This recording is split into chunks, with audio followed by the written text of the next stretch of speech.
Notice: each Chainsaw Award winner was sent a disassembled trophy to prevent damage during shipping.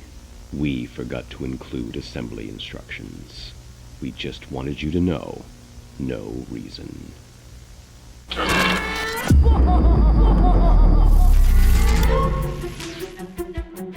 Good evening, viewers. Do not attempt to adjust your sets.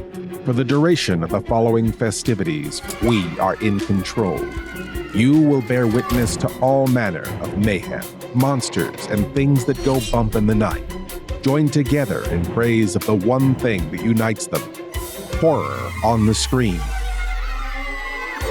Buckle up for a celebration of fright, honoring the achievements of the genre's most diabolical and wicked talents. This is the 2022 FANGORIA Chainsaw Awards.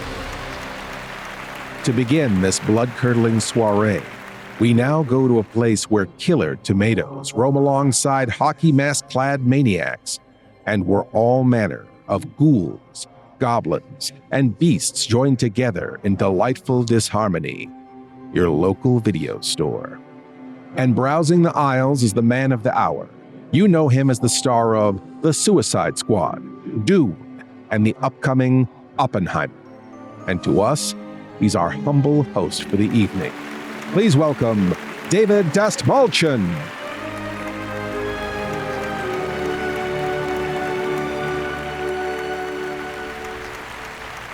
Video stores, like theaters, they hold a certain kind of magic. Walking through the aisles, you're faced with both the excitement and the challenge of picking that perfect movie. It's a rush film fans know well, and something we chase our whole lives. And when we find those movies that quicken our pulse, make us laugh, or scream, we remember why. There is nothing better than realizing that you just watched something that changed everything. The Chainsaw Awards are not only honoring the best in horror of the last year, but will also serve as a celebration of the legacy that they join, whether it be the filmmakers and assorted talent highlighted on this show, or you, the viewer at home. We all came to this genre in the same way, as fans. Now, whether you first discovered the genre browsing your local video store, taking in a screening at your neighborhood theater, or from the comfort of your home on your favorite streaming platform, that simultaneously unique and communal experience led to a love of fright. And as any horror fan can attest, there are certainly those who they just don't get it. You know who I'm talking about. Your family, your friends who wonder why we love this stuff. They say, why would you want to watch that? The world is scary enough. And I agree. The world is scary, which is why I argue that we need these movies even more.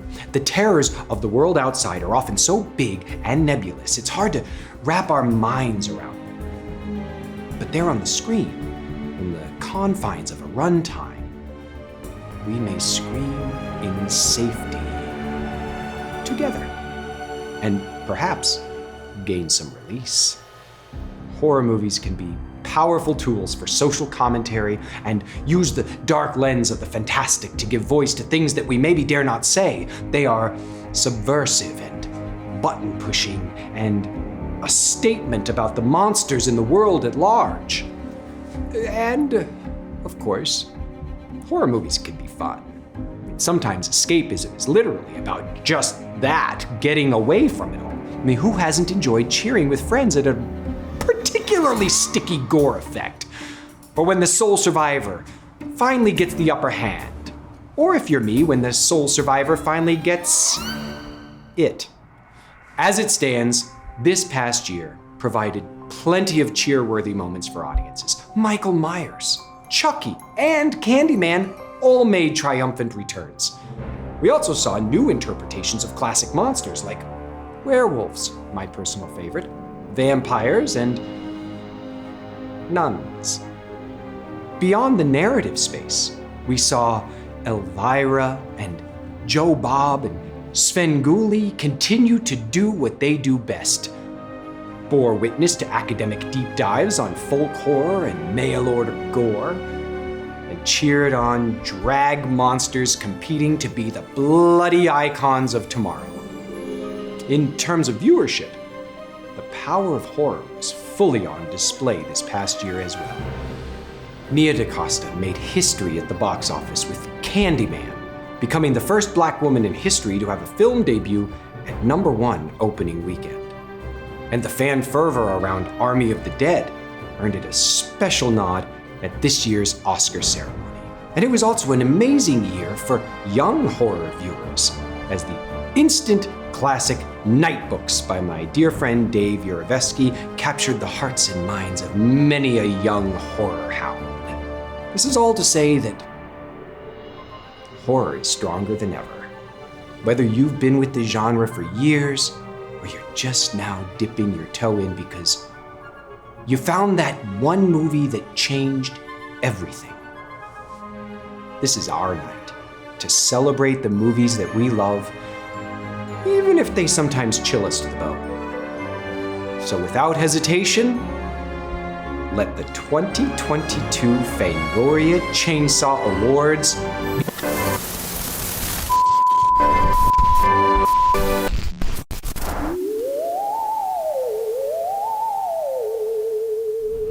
I first discovered horror. My first taste of horror. I first got into horror. I discovered horror. I first discovered horror. I remember the first one that stood out to me was Child's Play. I saw my first horror movie on TV. It was called The Mad Monster. It's an old PRC movie with George Zucco who turns Glenn Strange into a werewolf. I got into horror through Beyond Belief Fact or Fiction. Scary stories to tell in the dark. John Carpenter's Halloween. It's this magazine that I really took a great liking to. The Ring. A bootleg copy of The Ring. House and Munchies. I Know What You Did Last Summer. It was actually Dracula. Empire of the Ants and Food of the Gods. When I watched The Exorcist for the first time at a friend's sleepover. My high school boyfriend dumped me. I went to the alternative video store and rented 7. We had this Halloween party when I was a kid and we watched Signs. We watched Friday the 13th. And I had the most terrifying walk home through the woods of my life. It was awesome. My very first horror film was Alien at the age of 6. I was lucky enough to see a lot of horror movies when I was very young. I remember seeing An American Werewolf. I discovered horror at like 4 or 5. I first discovered horror when I was 4 years old and my mom was watching the It miniseries. When I was 8 years old, and I was way too young. At the tender age of 4. It was when I was 5 and we went on the Jaws ride. I discovered horror through the Monster cereal. I truly didn't discover horror until I came upon Wes Craven. I discovered the great actors in the classic Universal monster movies. When they offered me a part in The Hills Have Eyes. Some teenager put the Hellraiser VHS box too low to be eye level with a 5-year-old in a Toys R Us when I was a kid, and I stared at it for several minutes. I discovered horror looking at the VHS jackets at my local video store. It was that part of the store that I wasn't supposed to be wandering around in, but was just fascinated with the artwork. I discovered horror by osmosis. It was always around and was a great resource for fun, therapy, and ultimately an education in the human condition. There are 2 things that shaped my love of horror.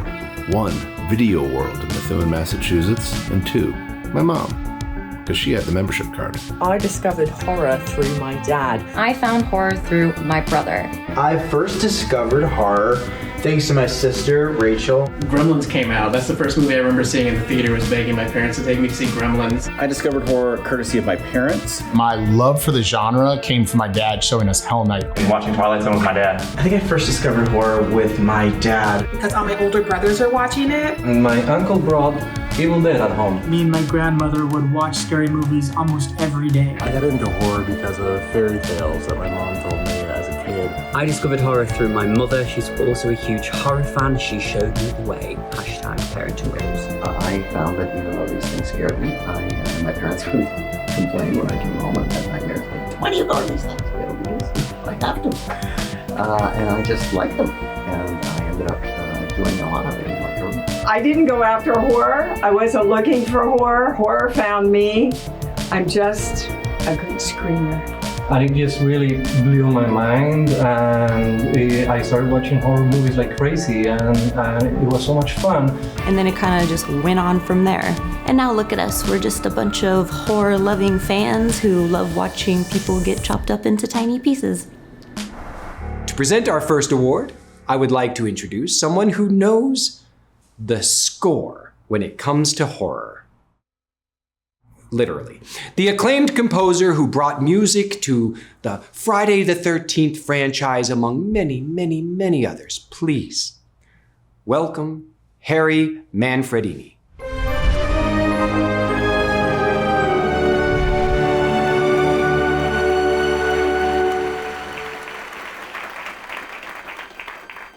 Imagine Bela Lugosi's Dracula without the lush symphonic sounds of Swan Lake.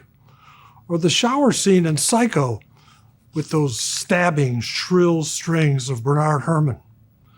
Try to picture Camp Crystal Lake without, well, you get the picture. Maybe I'm a little biased, but I've always believed that music can make the movie. And in the case of horror films, even more so. A thoughtfully composed score can create a whole world of imagination, establishing a movie's aesthetic with just a handful of notes. And a well-placed music cue can build fear or dread, or even alleviate tension in a matter of seconds.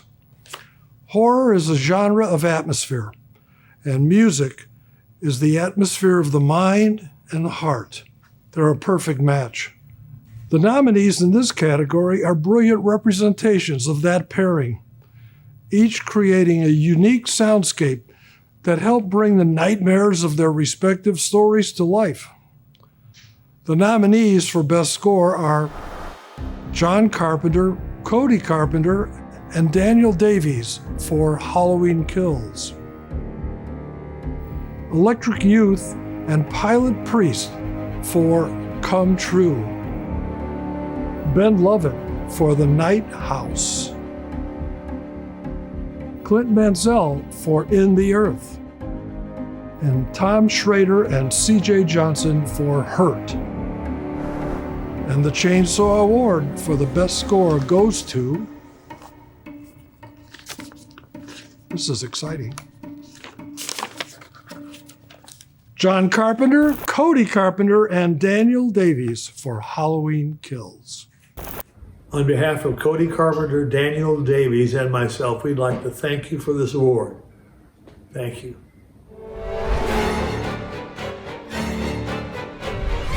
Since much of tonight's festivities are about celebrating that sense of discovery all horror fans love, I'm gonna keep looking for the perfect rental. Ooh. In the meantime, why don't we check in with Fangoria's digital editor, the magnificent monster kid, Angel Melanson, who's holding things down at another sacred space for movie lovers, the theater. Thank you, David. There are all manner of monsters, ghouls, and goblins in the house tonight for the Chainsaws, and I have to admit, catering to each of their specific dietary needs has been interesting.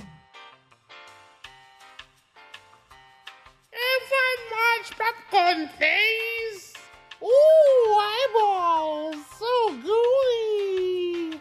So while I navigate the finer points of sinister snacks, I'd like to introduce you to a duo who are no strangers to unusual ensembles. He's thrilled audiences in titles such as Paul, Bob's Burgers, and Brooklyn Nine-Nine, and is also the writer of the upcoming Outpost. She's gained cult status starring in Victor Crowley, Tales of Halloween, and Tromeo and Juliet. Please welcome Joe Latrulio and Tiffany Shepis.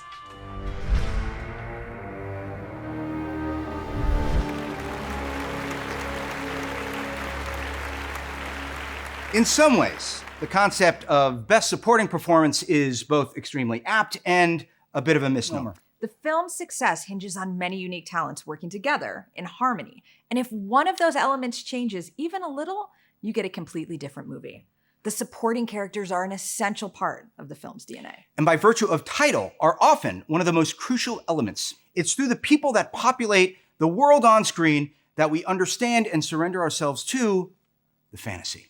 And let's face it, these are the parts we tend to remember. Yes. The quirky neighbor, the grizzled doomsayer. That's right. They're the characters that give our cinematic nightmares depth, and we love them for it. The nominees in this category represent some of the very best world-building performances of the last year. And though they come from a diverse slate of films, each one of these performers plays a pivotal part in making the landscape of horror movies all the better.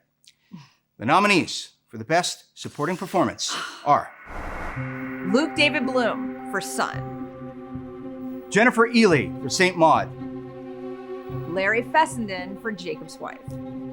Vincent Lindon Titan, Diana Rigg, Last Night in Soho.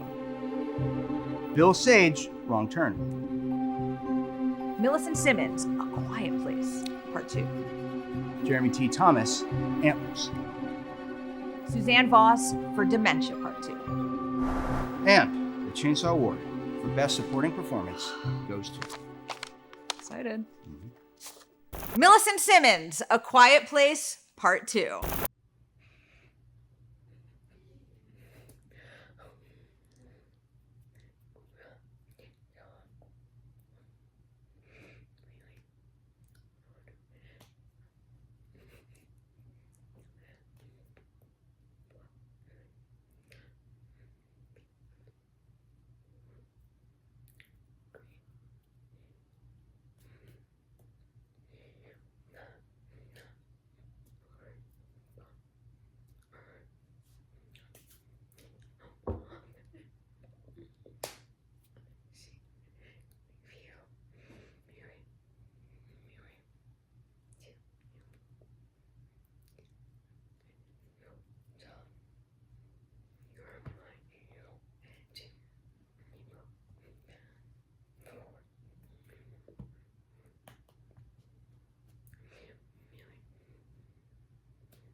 Something that I love about horror is that it's not defined by any one particular aesthetic.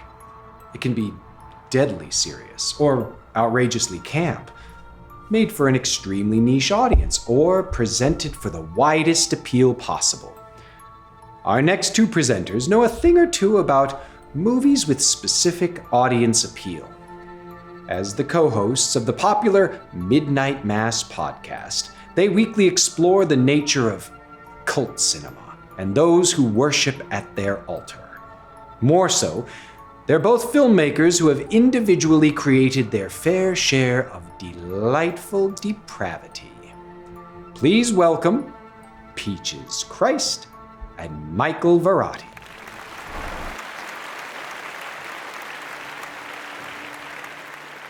You know, Peaches, you'll always remember your first. Ugh. Do I have to? I was literally cramped inside the back of that van and he pushed it. I meant your first horror movie. Oh, right. Awkward. I'm referring to that one movie that made you realize your love for a different kind of cinema. And that turned you from a casual fan into a member of the cult of horror movies. And we know a thing or two about cults. For filmmakers, that first movie is just as important, if not more so. Okay, making your first feature, it's the culmination of blood, sweat, and tears. It's the end of one journey and the start of an even bigger one. It's also a grand announcement of a new artist and voice taking the stage, whose career Fright fans now get to follow with excitement and bated breath. The films in this category represent all of this, and so much more. Which is why, without further ado, the nominees for Best First Feature are... Censor. My Heart Can't Beat Unless You Tell It To. Saint Maud. The Stylist. The Vigil. And the Chainsaw for Best First Feature goes to...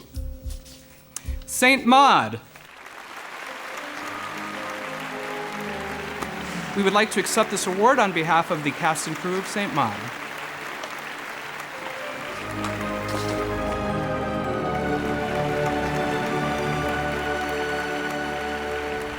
Our next presenter has made quite an impression on audiences over the last few years thanks to prolific output and engaging subject matter. Not only is he the director and writer of Thunder Road, The Wolf of Snow Hollow, and The Beta Test. He also stars in all three. As well, he has appeared in such other titles as Halloween Kills and The Block Island Sound. Please welcome Jim Cummings.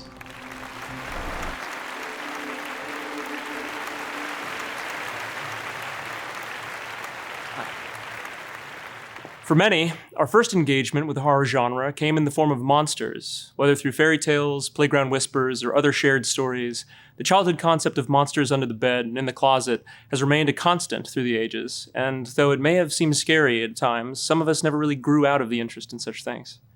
Monsters, creatures of all manner of beast have always held a fascination with fright fans. From werewolves, kaiju, and ancient terrors of the deep, our desire for a closer look has inspired generations of artists to give flesh to our nightmares. The nominees in this category not only represent the height of ingenuity and artistry in their field, but also join a proud tradition of FX artists whose innovation has brought the impossible to life and given audiences all new monsters to fear when the lights go out. The nominees for Best Creature FX are Barry Gower for The Green Knight, Robert Kurtzman for Black Friday, Legacy FX, Shane Mahan for Antlers, McGee FX at Gaslight Studios for VHS 94, Masters FX and Steve Kostansky for PG Psycho Gorman. And the winner is, for Best Creature FX, Masters FX and Steven Kostansky for PG Psycho Gorman. No, I don't like that. Hello to all you horror heads out there in Fangoria land. I'm Steve Kostansky. Just want to say thank you so much for this very prestigious Chainsaw Award for Best Creature Effects on PG Psycho Gorman. As you can see, Two Man is beside himself with excitement. I'm honored to accept the award on behalf of Masters Effects Toronto, who put in countless hours building all the wacky creatures that populate the Psycho Gorman universe. I'd also like to thank my two shop interns, Chloe Housley and Jesse Christensen, who I worked into exhaustion, and they didn't complain once. Pretty great, huh? And lastly, I'd like to thank my on-set supervisor, Chris Nash, who coordinated all the effects on set for the entire shoot, and also built Tubi here. Okay. Thanks again, folks. Bye. Say bye. Yeah.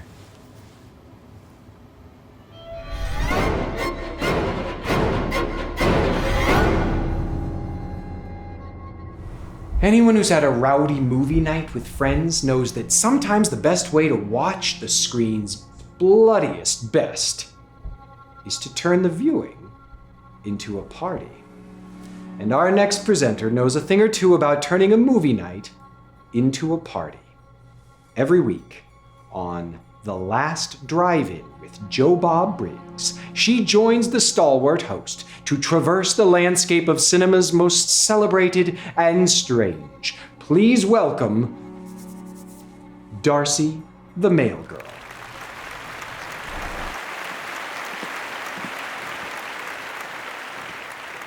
For a whole generation, discovering your favorite movie meant a trip to the video store, theater, or even the drive-in. And while some of those options still exist, these days Fright fans have the added bonus of a world of movies at their fingertips. Streaming fundamentally changed how we access cinema. Suddenly, some of the deepest cuts were right there alongside major blockbusters and available at the click of a button. What's more, it's allowed fan-focused curation, giving rise to platforms that provide movies for a specific audience instead of interest. In other words, if you want horror movies all the time, there's a place for that. For filmmakers, the world of streaming has proven extra special because it not only provides a new avenue of life for their films, but also helps their movies find their intended audience. So, long story short, you have horror movie fans hungry for new content and filmmakers more than willing to give it to them, making streaming a place where everyone's bloodiest dreams can come true.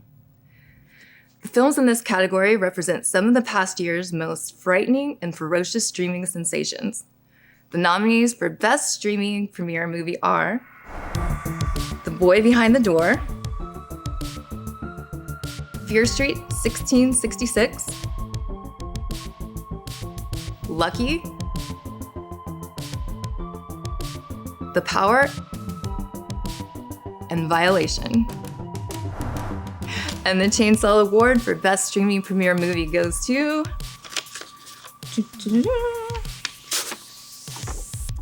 Fear Street Part 3. I could not be more excited about this one. Fear Street 1666 is the culmination of all of the hard work that my incredible cast and crew put into making the entire Fear Street trilogy.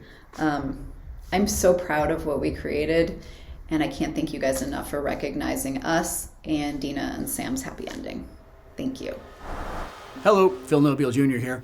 In both my work as editor of Fangoria and as a producer of various horror documentary projects, I can attest that the truth behind so many of our favorite movies is often just as wild as the fantasies we see on screen.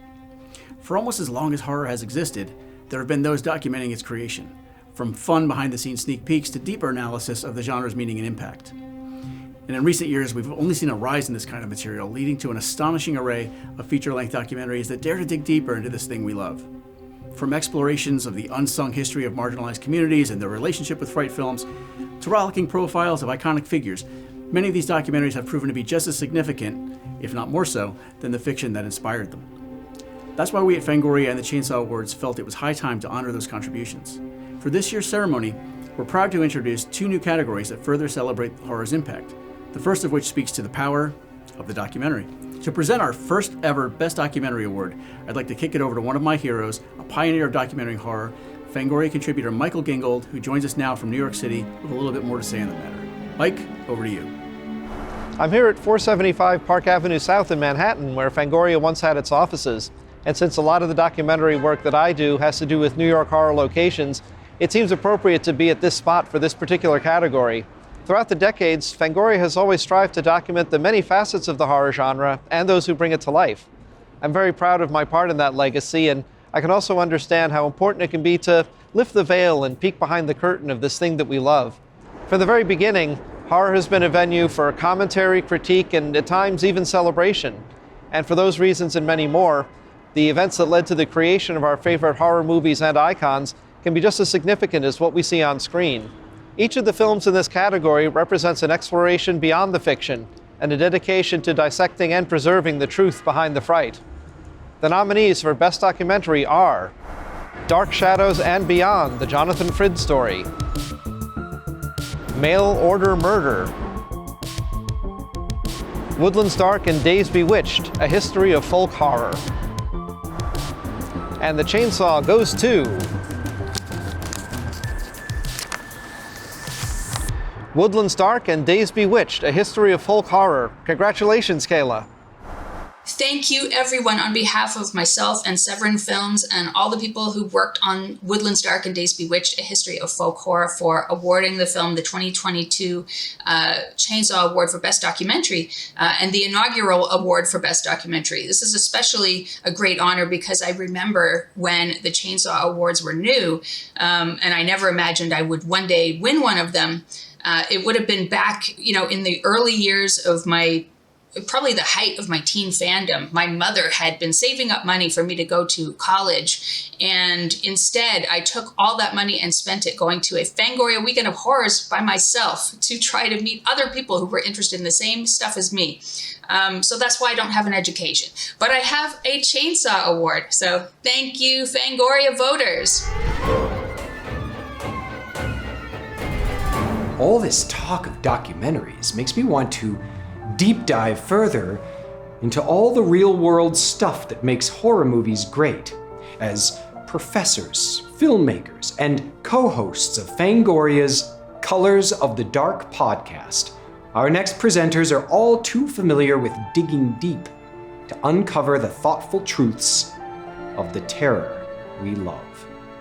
Please welcome Dr. Rebecca McHenry and Elric Kane.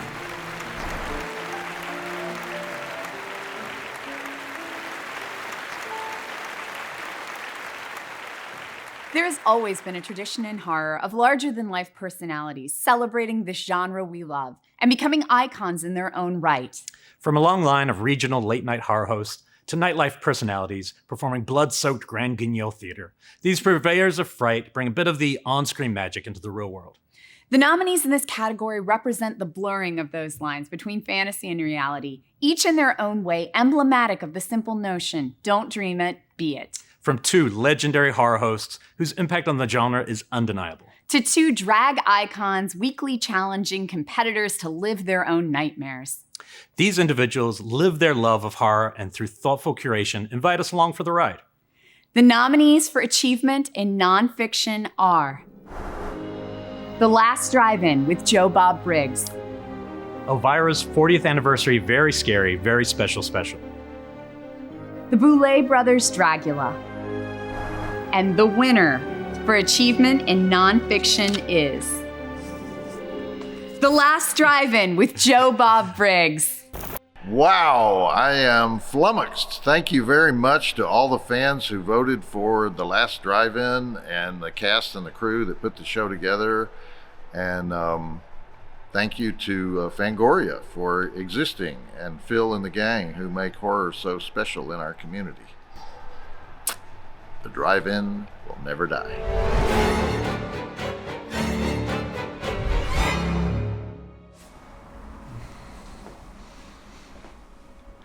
Why can't I choose?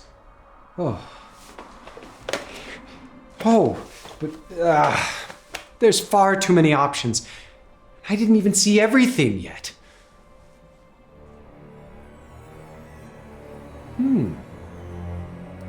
What's back there?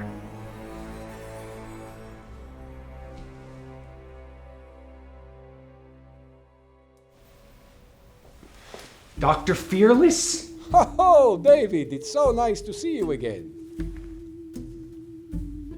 What are you doing here? What is all of this? What do you mean? What did you expect from the back room of a video store? That doesn't answer the question. Why are you here? And what are you doing with these tapes? It's all part of my plan. And that is? I am taking all of the tapes in the store and I am removing the Be Kind Rewind stickers. Without the stickers as their guide, the customers will soon be thrown into chaos. What an oddly specific and dated crime. Please, it is genius. Like me, if they don't know to rewind the movies, they won't have anything to watch, and then they'll be forced to tune in to my new late-night creature feature television program. You have your own show? Yes, of course. I mean, well, kind of. My reps are working on it, I think. Ooh, James Gunn's people told me that he'd look at the peach. Maybe. So, things are good. Right. That may be, Dr. Fearless, but you know I have to stop you, right? I mean, I can't have you defacing horror movies while I'm in the middle of hosting a show about horror movies. It just kind of goes against the whole thing. You can try, but what if I distract you? Well, how are you going to do that exactly? By introducing our next presenters. Well, I don't think that as the hosts and creators of the popular competition-based reality program, the Boulet Brothers Dragula. Our next presenters are no strangers to dastardly schemes of their own. Each week, they put competitors through stylized horror challenges that make us scream with delight. Joining us fresh of their world tour, please welcome Swantula and Drakmorda, the Boulay brothers.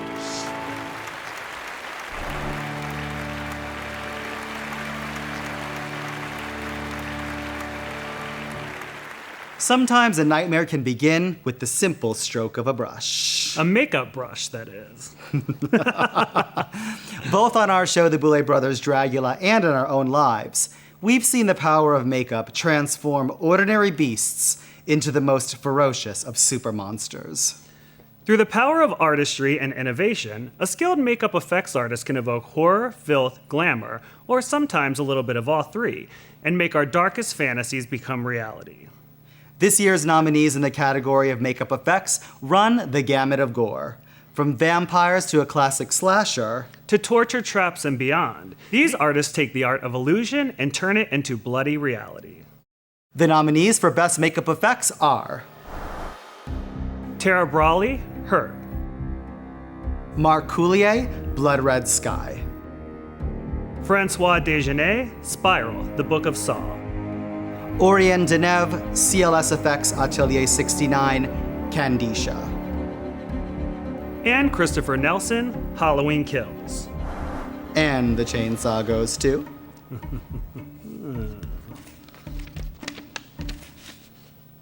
Christopher Nelson, Halloween Kills. Congratulations.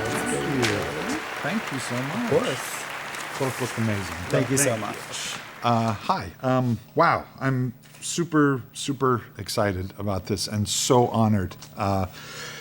Where to begin? I share this with Vincent Van Dyke and his team at Vincent Van Dyke Effects. Without them, I wouldn't be here. Of course, John Carpenter, you know what you did. I want to thank David Gordon Green for continuing to hire me and putting up with me and making me a better artist. Michael Simmons for making us all look good and making all my stuff look good. You're an amazing DP. I got to thank Jamie Lee Curtis. I got to thank Jimmy the Shape and the rest of the cast, the entire crew who support me. I got to say, when I was 10 years old, I bought my first Fangoria. I walked miles to a tobacco store and bought the very first issue, and ever since then, I've been a huge fan and have always wanted one of these, and now I got one, and it's thanks to you fans, and it's thanks to Fangoria, so I'm super honored, and thank you so much.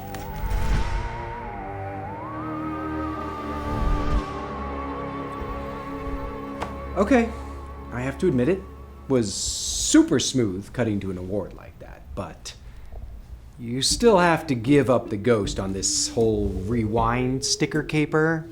It seems then that you have a choice. What do you mean? Well, I know you came here to find the perfect movie to rent, and it just so happens I have it right there.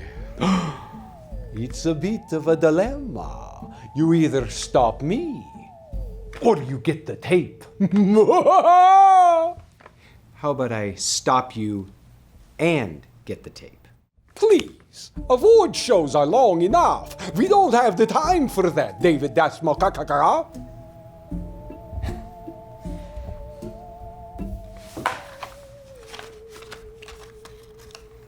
Dirty trick! Where did you...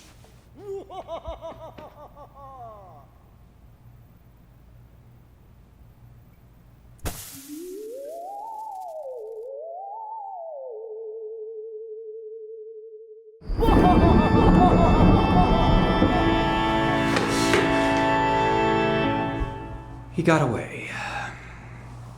Well, now that those hijinks are over, I guess it's back to looking for a movie.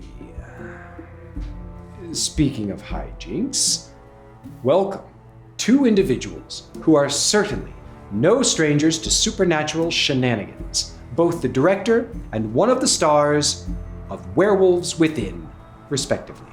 Please welcome Josh Rubin and Harvey Gehen.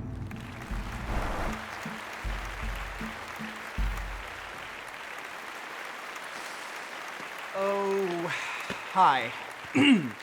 long before the theater or streaming. Or even director meets actor. It all begins with the page. Yeah. Anyone who's ever shared a spooky story by a campfire knows how crucial weaving exactly the right thing can be. At the heart of all our favorite horror movies is a screenplay that inspired countless artists to step forward and lend their talents to bring it to life. But what makes a good script can often be as unique as the people who write them. Maybe it makes you laugh. Maybe it makes you scream. Maybe it makes you want to do both at the same time. It's that special magic of the written word that dares you to briefly leave this world behind and slip into another. It's a place where our dreams and nightmares come true, and without which we would have very little to see on movies or television. The nominees in this category represent a diverse array of screenwriters and output, all of whose exceptional ability at crafting magic out of the written word brought us some of the year's most memorable frights. The nominees for Best Screenplay are Prano Bailey Bond and Anthony Fletcher, Censor. John Shu, Fu Kai Ling, and Chen Shi Kang for Detention. Ben Collins, Luke Petrowski, The Night House. Rose Glass for Saint Maud. Madeline Sims Fuhrer, Dusty Manzolini, Violation. Okay, it's time to read the winner. And the chainsaw for Best Screenplay goes to Ben Collins and Luke Petrowski for The Night House! Yes!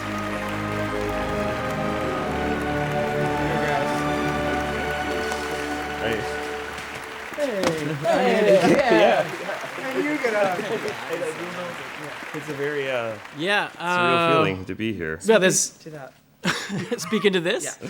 So many people to thank. Brother in Arms, David Bruckner, producer Keith Levine, of course, oh my God, Rebecca Hall for bringing it to life. I just want to say that this is a really special one for us because we really did write it just to scare each other and to scare ourselves, but it looks like it worked for enough of you, so thank you for everyone who voted. They say write what you know, and I certainly know something about lying awake in the middle of the night and wrestling with the suffocating certainty of our own mortality. But I also know I'm not alone, and that's the thing is wherever we're going, even if it's nowhere, we are all going there together in the end, and I take some comfort in acknowledging that, and I take immense pride in accepting this, especially given the quality of our fellow nominees. Yeah, so. Yeah, and to everything Luke said, just I think it took a long time to make this movie, and I think I've thought a lot about what it means, and I think it means a lot of different things to a lot of different people, but one of the things it means to me is kind of what it feels like to think that you're unlovable, and I guess to everybody being together, I guess I just want to dedicate it to everybody who feels that way sometimes, because I think we all do. Yeah. But You're today safe now. I feel, yeah, I feel very loved today, so thank you. Thank you, Luke. Yeah. Thank you. How's that microphone?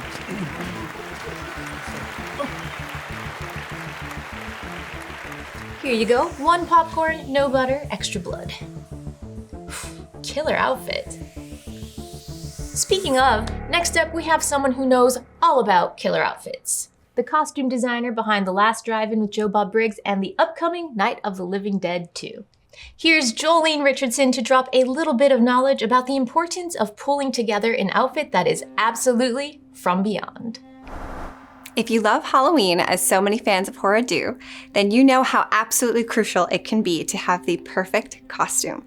When considering the things we love about horror movies, we don't often take into account how important fashion can be in getting fright right. But think about it. Dracula's cape, Freddy's sweater, Jason's hockey mask, even Chucky's little overalls each have become as iconic as the characters who wear them. Costuming can help set the mood, transport us to a different time or place, and even create an instantly identifiable icon. As a costume designer, I know how important it could be to find that perfect look that ties everything together. The work can be hard and painstaking, but when it works, there is nothing better.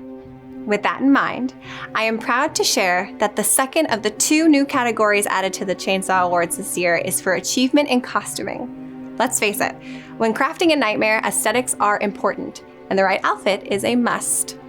To present the award for Best Costume Design, allow me to introduce 2 style icons in their own right. From iconic films The Craft and Freaky, please welcome Rachel True and Misha Osherovich.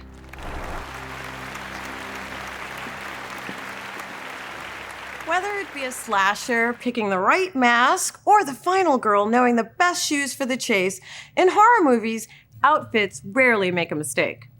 In a genre where setting a mood is so very crucial to success, it's shocking how often costuming is overlooked in celebrating our favorite fright films. But the truth is, good costume design can set the stage for everything you need to know. It gives you insight on who characters are and can set the stage for the world around them. So, whether an outfit is hexy, sexy, or every definition of fierce, it's absolutely important to the movie and the way we experience it. The nominees in this category represent some of the sharpest, scariest, and most stylish dressers in this past year's horror films. And exemplify that good fright is always in fashion. The nominees for Best Costume Design are Lizzie Cook, Candyman; Odile Dix-Moreau, Last Night in Soho; Yulin Colette Hufke, Bingo Hell; Chico Matsumoto, Prisoners of the Ghostland; Neil McLean, Slumber Party Massacre. The Chainsaw Award for Best Costume Design goes to Odile Dix-Moreau, Last Night in Soho. Hi there. Thank you everyone from Fangoria. It's a real honour to have received this award for our work on Last Night in Soho. Firstly, I'd like to thank Edgar for including me in his vision for this film. It was an amazing project to be part of. This is my very first horror film. It was both rewarding and very challenging. I'd like to thank my team for all their incredible work and support. Thank you, Fangoria, for liking this very, very special film.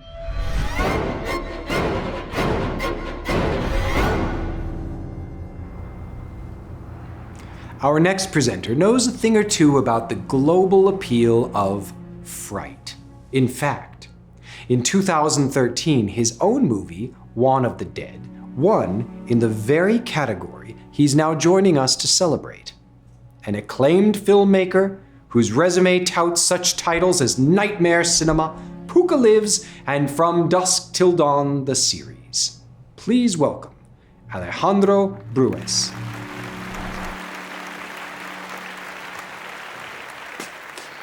From a creative standpoint, fear is a true universal language.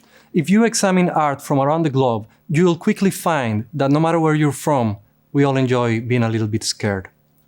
In many ways, the uniting power of horror movies makes perfect sense. Often, the world outside is the true horror, and within these films, we find escape, catharsis, and common ground. And also, sometimes it just feels good to scream. But through the lens of our fear, we can also explore what makes us unique. The horror movies of a certain country can be a window into societal issues and speak to a nation's culture and people. Horror movies aren't just something we can share, they are something we can use to learn from one another. We can also agree that horror movies are just plain fun. Even when they are challenging, they provide an outlet that we also sorely need. The films in this category represent movies from around the globe that struck a chord with audiences this year, challenging us, frightening us, and uniting us over this genre we all love. The nominees for Best International Movie are Detention, The Feast, Lamb, The Queen of Black Magic, Titan. And the Chainsaw Award for Best International Movie goes to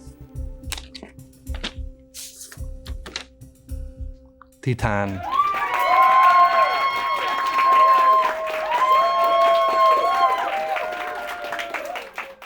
I accept this award on behalf of Fangoria, Shudder, and the filmmakers. And it's beautiful. I may also keep it.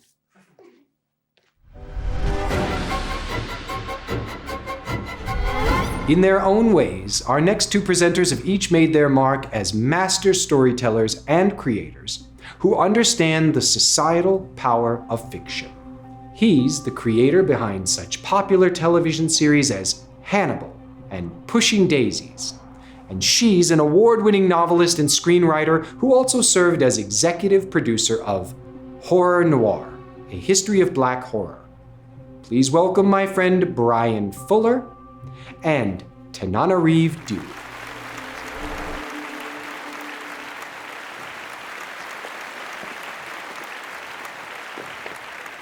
When it comes to Fright fans looking to get a fix, the concern is less about medium of delivery and focused more on quality storytelling with a little bite. Horror has always thrived on television, from the landmark commentary of The Twilight Zone to the paranoia of The X-Files. The draw of a weekly scare holds undeniable appeal for those who just can't get enough. From a creative standpoint, TV is also a space of limitless potential, allowing us to grow with our favorite characters and bear witness to the evolution of fear. The modern era of genre television has seen the envelope pushed even farther than before, with jaw-dropping plots and performances that rival anything we see at the theater. The nominees in this category represent some of the most fabulously frightening and audacious television the past year had to offer. From modern reimaginings of iconic properties to startling new visions of terror, these are the nominees for Best Series. Brand New Cherry Flavor, Chucky, Creepshow, I Know What You Did Last Summer, Midnight Mass. The Chainsaw Award for Best Series goes to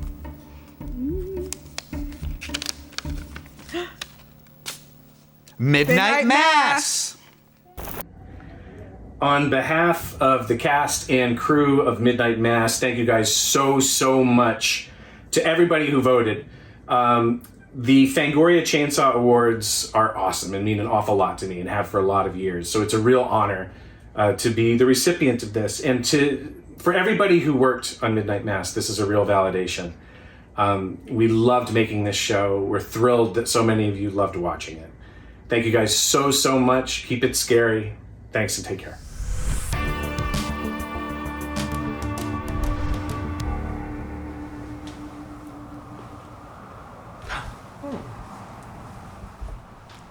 Joining us now for a special presentation is an actress, author, and filmmaker who has appeared in such film and television shows as Dexter, The Stylist, and the recent Lucky, which she also wrote.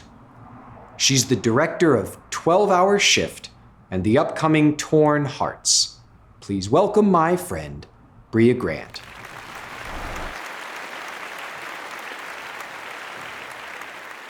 Fangoria's Chainsaw Awards have always sought to honor individuals whose hard work has made our favorite films possible.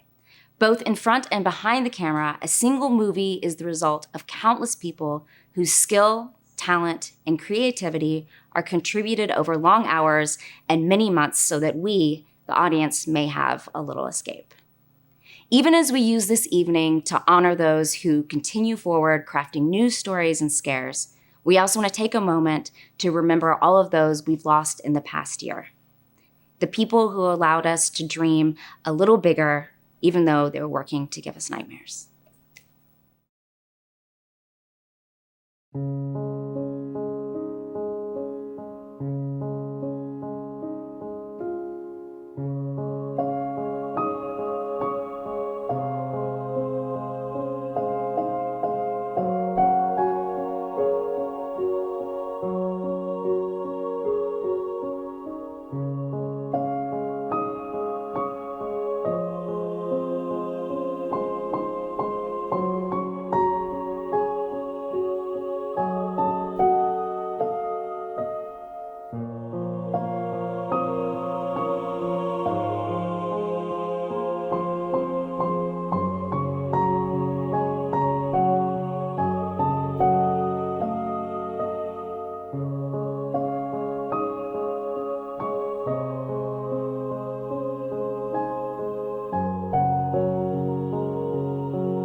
Our next presenter gained cult prestige for roles in Quentin Tarantino's Death Proof and the screen adaptation of Rent.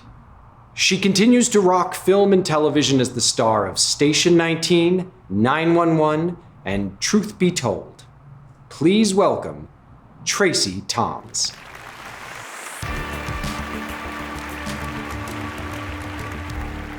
When you're making a movie, you can never quite predict the life it's going to have.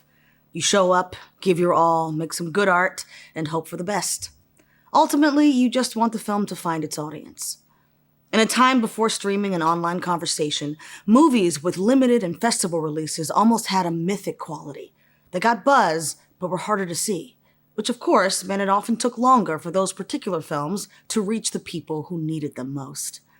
Luckily, these days, there are more avenues to discover movies than ever, and limited releases don't have to wait for the multiplex to catch up. With many new platforms curating content for specific audiences, these remarkable movies now get a pipeline to eager viewers. The nominees in this category represent movies from the last year that would be considered by the larger industry as limited releases, but made a huge impact on the hearts of horror fans. From deeply serious subject matter to splatter-filled silliness, these films are each a testament to the power of storytelling and the undeniable cult appeal of fright. The nominees for Best Limited Release Movie are Come True, Hurt, In the Earth, PG Psycho Goreman, and Werewolves Within. And the Chainsaw Award for Best Limited Release Movie goes to PG Psycho Goreman. Hello again. Oh wow, another award. That's crazy. Isn't that crazy, Tube Man? He can't handle all this excitement. Look at him, he's freaking out. Thank you, Fangoria, for giving PG Psycho Goreman the award for Best Limited Release Movie. I'm so happy that the film has found its audience in the genre community, and getting an award like this from such a world-renowned genre institution like Fangoria means a lot to myself and to the entire Psycho Goreman team. This award really belongs to the cast and crew who trusted my silly vision for a film about two kids who befriend a hunky monster maniac and go on crazy sci-fi action adventures. They gave everything they had to make such an ambitious movie on so little money. I have to thank our financiers, the Christensens, as well as our producers, Stu, Jesse, Shannon, and Pete, who all banded together to get this thing across the finish line, no matter what it took. And it took a lot to pull this thing together. It was really a crazy experience, a lot of fun, but the kind of movie that on paper should not exist, but somehow we pulled it off. So really, I owe it to the team for making that happen. So thank you, Fangoria, from the entire Psycho Goreman family for this amazing award. Can you say goodbye this time, Tube Man? Preposterous. Close enough. Bye. As performers in horror films, actors are used to working in all sorts of strange and spooky environments. Trust me, I know this well. Transylvania, Haddonfield, outer space, but sometimes it's our job to bring the strange and spooky to places that are lacking, like the suburbs. Our next two presenters just wrapped up a stint on Mockingbird Lane as the stars of Rob Zombie's upcoming Monsters reboot. Please welcome Jeff Daniel Phillips and Daniel Roebuck.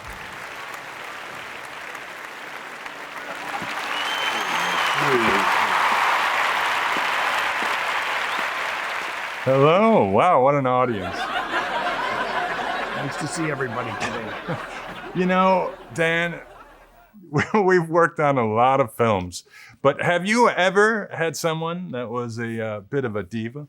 A diva. Oh, you mean like a monster on a set, one of those people? No, I've never worked with a diva, but I have worked with a couple monsters. Touché, my friend. Touché. For a performer stepping into the lead role of a film, it's no small task. You have to craft a believable character that stays true to the story, but also serves as the audience's conduit into that world. And in horror movies, which often hinge on the fantastic and otherworldly, this is doubly true. Through subtle glances, thoughtful delivery of lines, actors in these roles must make us believe the unbelievable. It's true. The performers nominated in this category represent some of the most jarring, engaging, and awe-inspiring acting in the genre over the last year. Representing a diverse selection of films, each one of these individuals is united in the fact that they helped bring glorious nightmares to life and made it seem effortless in the process. Which, if you know anything about acting, tells you just how really good they are. The nominees for Best Lead Performance are Yahya Abdul-Mateen II, Candyman. Neve Elgar, Censor. Morfydd Clark, Saint Maud. Barbara Crampton, Jacob's wife. Rebecca Hall, The Night House. Thomasin McKenzie, Last Night in Soho. Agathe Roussel, Teton. Madeline Sims-Fewer, Violation. Julia Sarah Stone, Come True. And Anya Taylor-Joy, Last Night in Soho. And the winner is... Oh, this is exciting. Yahya Abdul-Mateen II for Candyman. So check it out. 2022 FANGORIA Chainsaw Awards. Best Lead Performance, Yahya Abdul-Mateen II for Candyman. This is cool. Y'all got the first reaction to me opening up and seeing this award, and I appreciate it. And I like this. So, yeah, this is going in a cool place.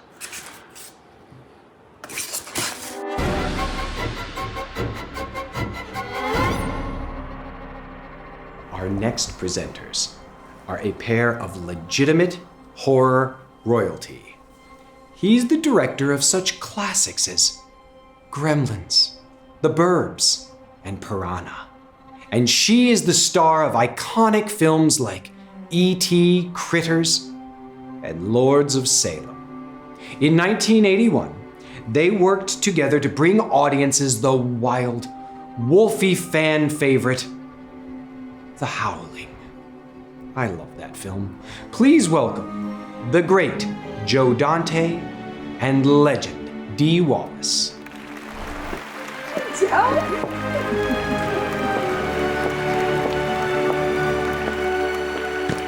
This is Joe Dante. And that's Dee Wallace. Hi. On the best days, directing can be a truly magical experience, though sometimes it can get a little hairy. Ain't that the truth? Filmmaking is a living beast with many moving parts. A director must do his best, or their best, as we say now, to keep them in unity, with the ultimate goal of creating a movie. More than just a wrangler of talents. Did you have to wrangle me? They'll never tell. The director brings the vision and imbues the magic that gets us from the page to the movie theater. It takes a lot of blood, sweat, and tears to see a movie to the finish line. And in the case of the movies we're honoring tonight, probably even a little more blood than usual. The nominees in this category represent that level of commitment, and so much more. Long after everybody's gone home, the director is often the last one left, lingering and toiling to bring the dreams and nightmares to life. Though their films are diverse in tone and story, each one of these filmmakers shares a love of craft that is apparent from the first frame. The nominees for Best Director are Reynold Bailey Bond, Censor. David Bruckner, The Night House. Anthony Scott Burns, come true. Julia Ducournau, Titane. Rose Glass, Saint Maud. Edgar Wright, Last Night in Soho. And the Chainsaw Award for Best Director goes to my pal, Edgar Wright. Yay! Hey there, this is Edgar Wright coming to you from London. I'm sorry I can't be there in the room to accept this Dan Aykroyd this Fangoria Chainsaw Award for Best Director for Last Night in Soho.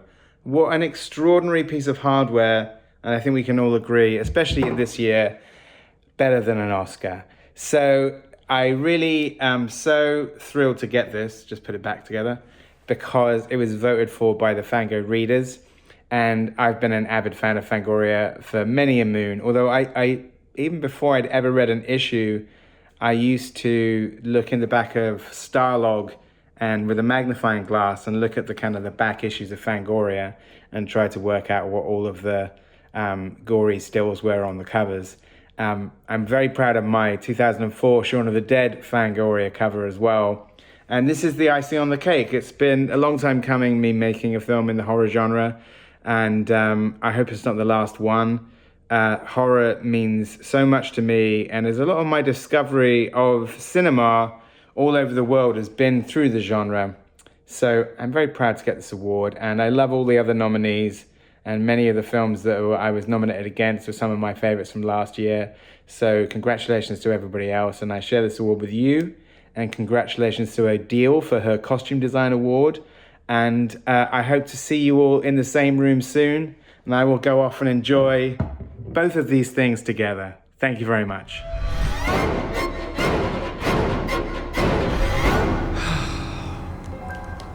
You know, horror has a long history of slashers and monsters who dispatch victims in ways that terrify and titillate. Our next presenter is a proud part of that tradition. Please welcome the legendary star of Sleepaway Camp, Felissa Rose.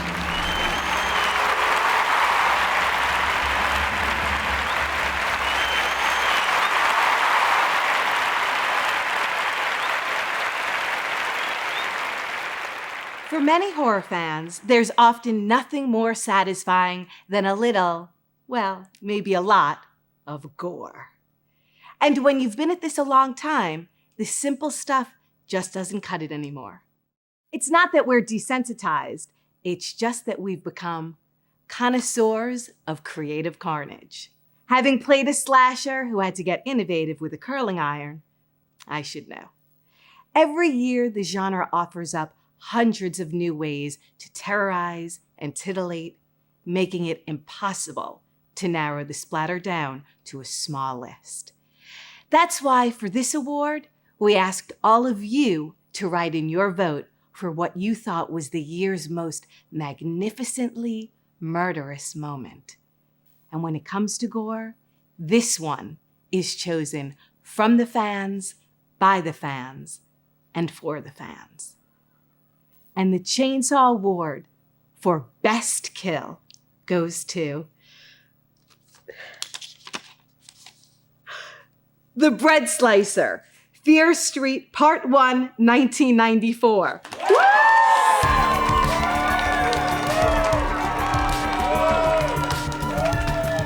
Congratulations. Thank you so much. Thank you. Wow. I'm super shocked, very honored.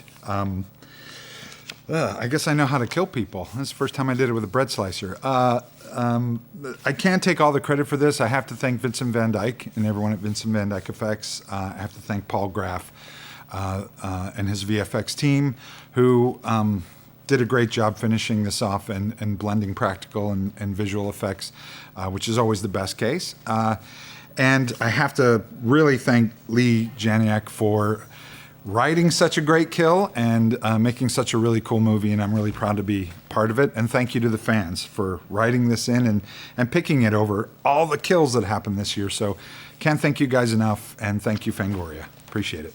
And I'm taking this home.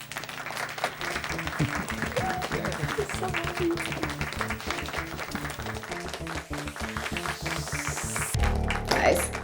This is so incredibly great. I'm beyond honored to accept this award for Best Kill. I want to say thank you to everyone who watched Fear Street and everyone who voted for us.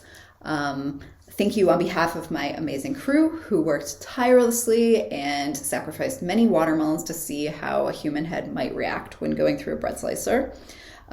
This death was one of the first that my writing partner Phil and I imagined when we were thinking about the franchise. And I am just so happy that our amazing Kate, Julia Raywald, not only crushed it, screaming for hours on end while we were filming, but she did it with cake smeared across her face. So from the bottom of my cold black heart, thank you.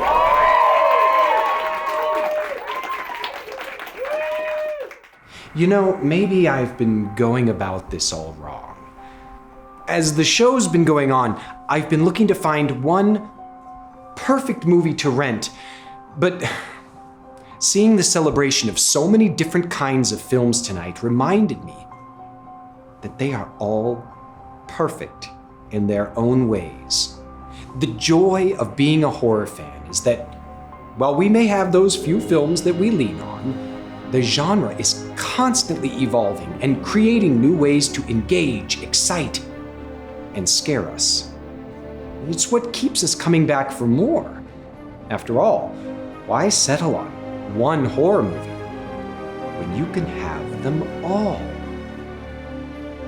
So I guess I gotta rent everything.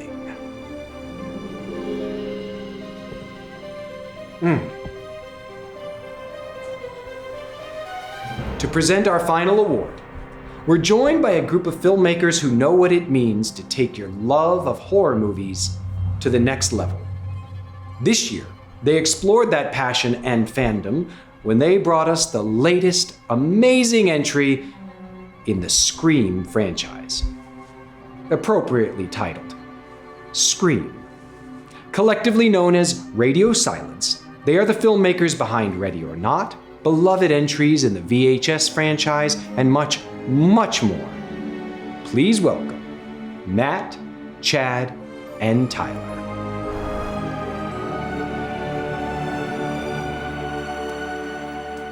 When you're tasked with creating a new entry for the Scream franchise, invariably there's one question you're asked above all others. And that's, who's the killer? No, I know this one. It's, did Courtney Cox share any behind-the-scenes stories from Cougar Town? Well, yes, but I meant the most classic question of all. What's your favorite scary movie?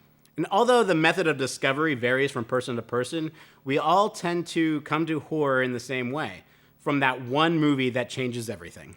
It's the movie that kickstarts our love of all things spooky and scary and strange and leads to a lifetime of obsession. The films nominated in this category represent the examples of fright cinema that has transcended through the noise and captured the imaginations of audiences around the world. Representing a diverse set of stories, they are united in their ability to chill and thrill. And remind us what made us fall in love with the movies in the first place. The nominees for Best Wide Release Movie are Malignant,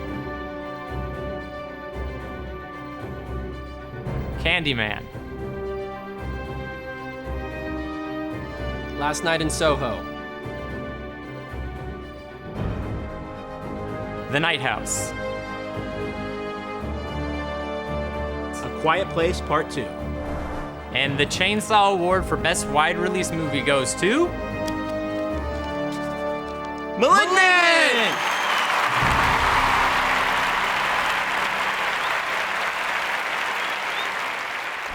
Hi everyone, James Swan here. Thank you so much for this incredible Fangoria Chainsaw Award.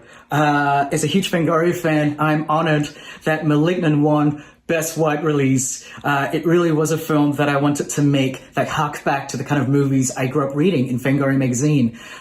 So thank you from the bottom of my heart to Fangoria and to all the Fangoria fans out there for choosing Malignant.